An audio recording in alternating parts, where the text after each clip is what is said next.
अस्सलाम वालेकुम बच्चों। आज जो हमारा टॉपिक है वो है डिफ्यूजन। डिफ्यूजन की डेफिनेशन से हमें ये पता चलता है कि डिफ्यूजन तभी पॉसिबल है जब जो पार्टिकल्स ऑफ मैटर हैं वो कंटिन्यूसली मोशन में होंगे। तो डिफ्यूजन की डेफिनेशन पे अगर हम बात करेंगे, it is the spreading out and mixing of substance with another substance due to the motion of its particles। जब एक सब्सटेंस दूसरे सब्सटेंस के साथ पूरा मिक्सअप हो जाता है, और ये मिक्सअप क्यों हो जाता है? क्योंकि पार्टिकल्स जो इस सब्सटेंस के हैं वो मोशन में होते हैं, कंटिन्यूसली मूव कर रहे होते हैं, तभी तो वो एक दूसरे के साथ घुल मिल जाते हैं। तो इसी प्रॉपर्टी को हम डिफ्यूजन बोलते हैं। दूसरी डेफिनेशन में हमने लिखा है diffusion is a property of matter based on it's motion. जब डिफ्यूजन तभी पॉसिबल है जब पार्टिकल्स ऑफ मैटर जो हैं वो कंटिन्यूसली मोशन में होते हैं। ये एक तरह का प्रूफ है कि जो हमने पार्टिकल्स ऑफ मैटर में characteristics of particles of matter पढ़ा था, तब हमने पढ़ा था दैट पार्टिकल्स ऑफ मैटर और इन कॉन्टीन्यूअस मोशन। तो डिफ्यूजन उस बात का प्रूफ है कि जो पार्टिकल्स ऑफ मैटर हैं वो कंटिन्यूसली मोशन में होते हैं।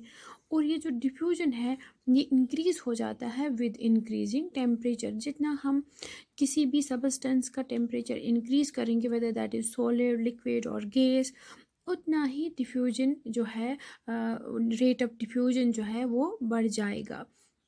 तो अगर हम आसान लफ्ज़ों में कहेंगे तो डिफ्यूजन का मतलब है जब एक सबस्टेंस दूसरे सबस्टेंस के साथ पूरा मिक्सअप हो जाता है by the movement of the particles on its own. जब खुद ही पार्टिकल्स मूव कर रहे होते हैं विदाउट एनी एक्सटर्नल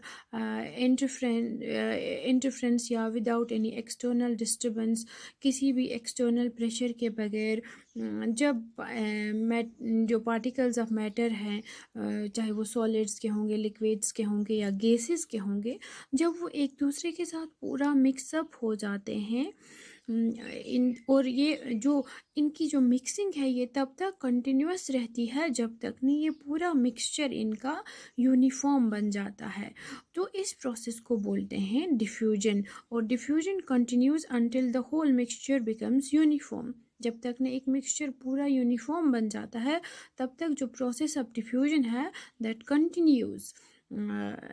तो ये जो डिफ्यूजन है ये जो भी ये टाइप्स ऑफ मैटर हैं, सॉलिड, लिक्विड एंड गैस, तीनों टाइप्स ऑफ मैटर ये प्रोसेस दिखाते हैं। कौन सी प्रोसेस? डिफ्यूजन। अब ये जो रेट ऑफ डिफ्यूजन है ये बहुत ज़्यादा है गैसेस में, गैसेस से कम ये लिक्विड्स में है, और सॉलिड्स में जो ये रेट ऑफ डिफ्यूजन है ये बहुत ही ज़्यादा कम है। अब जब हम रेट ऑफ डिफ्यूजन की बात करेंगे गैसेस में, हम देखते हैं कि ये जो गैसेस हैं, गैसेस में जो रेट ऑफ डिफ्यूजन है वो बहुत ही ज़्यादा होती है, क्योंकि गैसेस बहुत हाई स्पीड पे मूवमेंट कर रहे होते हैं। गैसेस के जो पार्टिकल्स हैं वो एक दूसरे से बहुत दूर होते हैं, इनके इनके बीच में स्पेस बहुत होती है, और इसीलिए गैसेस जो हैं जल्दी डिफ्यूज़ हो जाते हैं। एग्ज़ाम्पल हम ले सकते हैं कि अगर हमारे घर में खाना बन रहा होता है किचन में, तो वो जो खाने की खुशबू है वो घर में किसी दूर कॉर्नर पे भी हम फील करते हैं उस खुशबू को, क्योंकि गैसेस जो हैं ये बहुत जल्दी से डिफ्यूज़ हो जाते हैं। दूसरी बात, अगर किसी ने परफ्यूम लगाया है एक कमरे में तो दूसरे कमरे तक उसकी खुशबू आ जाती है due to diffusion of the perfume vapours into the gas, क्योंकि गैस तो हमारे अराउंड मौजूद है ही, जो भी एटमॉस्फेयर हमारे अराउंड है। और तीसरी एग्जांपल अगर हम ले लेंगे, जो हम इंसेंस स्टिक लगाते हैं कभी घर में, तो उस इंसेंस स्टिक की स्मेल पूरे घर में आ जाती है due to the diffusion of gases, क्योंकि उससे गैस निकलती है, वो पूरा सराउंडिंग गैसेस में डिफ्यूज़ होके पूरे घर में उसकी स्मेल आ जाती है। तो ये तो है एग्जांपल गैसेस के डिफ्यूजन की। अब जब लिक्विड्स के डिफ्यूजन की बात करेंगे, लिक्विड्स भी डिफ्यूज़ हो जाते हैं, बहुत जल्दी डिफ्यूज़ हो जाते हैं, लेकिन गैसेस से रेट ऑफ डिफ्यूजन जो है वो लिक्विड्स में कम ही है। एग्जाम्पल हम लेंगे, अगर हम थोड़ा इंक का ड्रॉप डालेंगे किसी वाटर बीकर में, तो वो जो इंक का ड्रॉप है अगर वो ब्लू कलर की होगी, रेड कलर की होगी, तो वो पूरा कलर उस पूरे वाटर बीकर में आ जाएगा, लेकिन it will take some time, few minutes और फ्यू सेकेंड्स, क्योंकि रेट ऑफ डिफ्यूजन जो है वो गैसेस से कम है लिक्विड्स में। दूसरी बात जो है ये लिक्विड्स की, लिक्विड्स में गैसेस भी डिफ्यूज़ होते हैं और सॉलिड्स भी डिफ्यूज़ होते हैं ना। लिक्विड्स में not only liquids diffuse into liquids, but solids and gases also get diffused into the liquid. तो सॉलिड की एग्जांपल ले लेंगे। अगर कॉपर सल्फेट वो ब्लू कलर का होता है, अगर थोड़ा एक छोटा सा क्रिस्टल कॉपर सल्फेट का एक बीकर में डाला जाता है, तो वो ब्लू कलर जो कॉपर सल्फेट का है वो पूरे बीकर को ब्लू बना देता है, but it takes few minutes. और गैसेस भी डिफ्यूज़ हो जाते हैं लिक्विड्स में।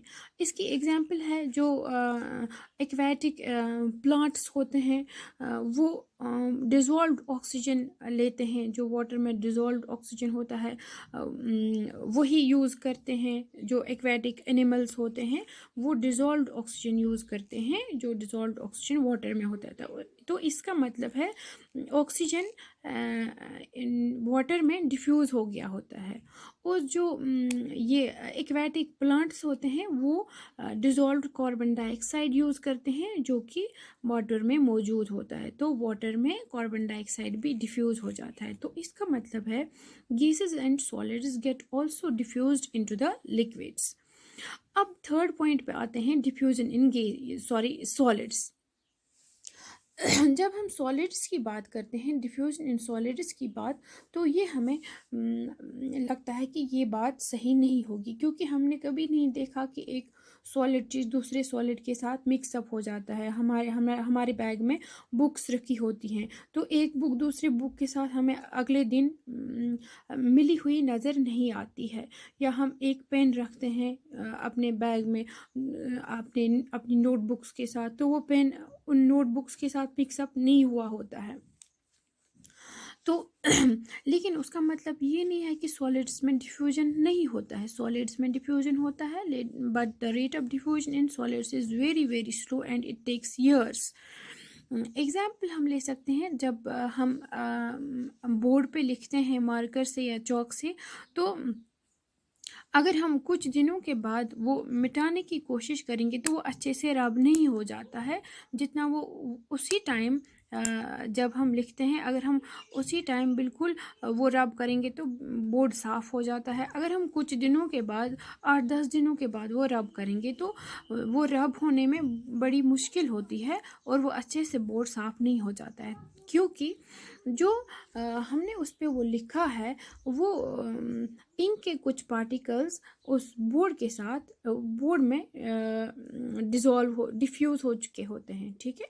या अगर किसी मेटेलिक दो चीज़ों को आपस में इन कांटेक्ट रखा जाए और बहुत सालों के बाद अगर देखा जाएगा, 5-6 सालों के बाद, तो वो जो दो मेटल ब्लॉक्स होंगे वो एक दूसरे के साथ डिफ्यूज़ होंगे।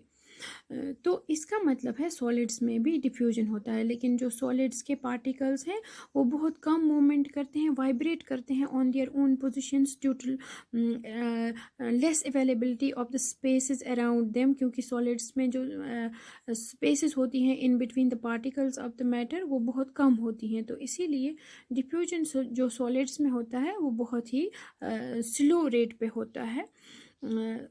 तो ये आपको समझ में आ गया होगा कि डिफ्यूजन क्या है। It is the property of matter based on the motion of the particles of the matter, और ये इंक्रीज हो जाता है on increasing the temperature of the substance. और जो इसकी रेट है वो गैसेस में बहुत ज़्यादा है, सॉलिड्स में बहुत कम है, और लिक्विड्स में गैसेस से कम और सॉलिड्स से ज़्यादा है। आई होप आपको ये समझ में आ गया होगा।